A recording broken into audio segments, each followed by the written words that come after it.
I'll be sure to write and remember that I love you. The first little pig met a man with a load of straw. I know. I'll buy your straw and build a house. I don't think that's a good idea. Mind your own business. Thank you. And he bought the straw and set out building a house. It took him no time at all. Very soon, a lean and hungry wolf happened by. Pig was just about to see food in the world, so he knocked on the door. Little pig, let me come in. No, not by the hair of my chinny chin chin. This annoyed the wolf to no end.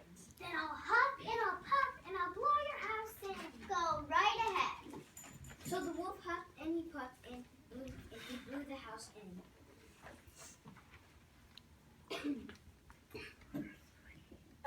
And he gobbled the little pig up.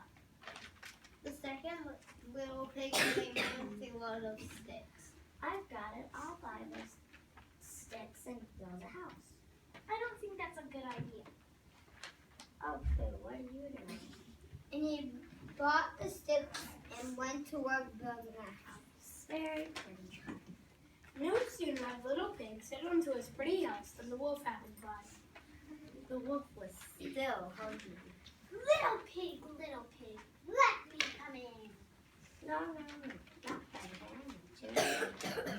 The wolf didn't care for that at all. Then I'll huff and I'll puff and I'll blow your house in. Huff, huff. So the wolf puffed and blew the house in. And he gobbled up the little pig. Now the third little pig met a man with a load of bricks. These bricks will make a fine, sturdy house. Capital idea, my good fellow. So he bought the bricks and set about building a house. It took him quite a bit of time, but it was still well worth it. Nice and solid. But no sooner had the little pig moved in than he noticed the wolf ring about. And the wolf was still hungry. Little pig, let me come in. No, not by the hair of my chinny chin chin. Well, the wolf had heard that before. Then I'll huff and I'll puff and I'll blow your house in. But the wolf huffed and he puffed, and he huffed and he puffed until he was quite blue in the face.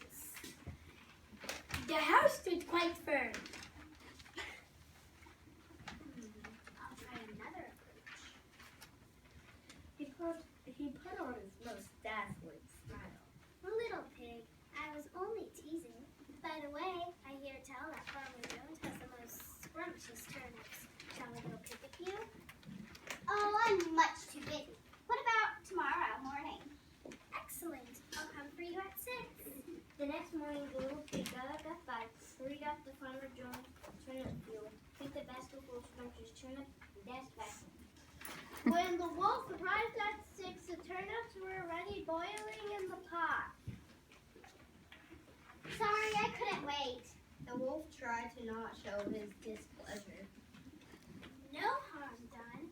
By the way, I hear there's a nice apple tree down in Merry Meadow. Shall we go help ourselves with a few apples? I'm much too busy. I must cook my turnips. Let me see. Tomorrow morning?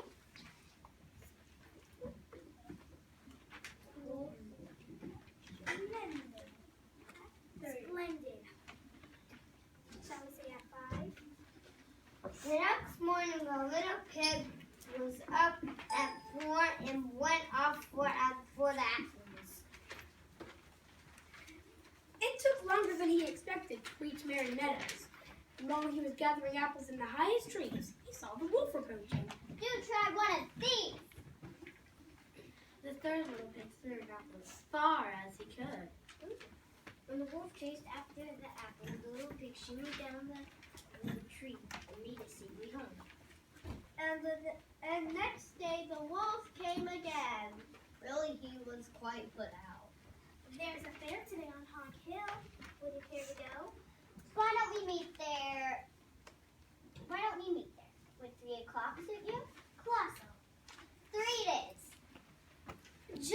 make sure he will be there at 2. At 1 in the afternoon, the little pig went to the fair and had a fine time, so fun that he lost track of the hour. Suddenly, out of the corner of his eye, he saw the wolf coming down up the hill without a minute to spare. The little pig jumped inside of an empty butter tin and rolled down the hill toward the wolf. Well, the wolf was so scared he ran all the way home. That even the wolf went to the little pig's house, and he told how frightened he had been by the great round thing that came down the hill. Frightened you, did I? That great round thing with a butter churn, and I was inside. This was simply too much for the wolf to stand. I've been nice long enough. I'm going to eat you up right now. So the wolf climbed up into the roof. When the little pig saw this, he put a big iron pot in the fireplace and quickly stoked the fire. Here I come. Dinner time! You can say that again. The wolf dropped directly into the pot, and the pig cooked that mean old wolf and gobbled him up.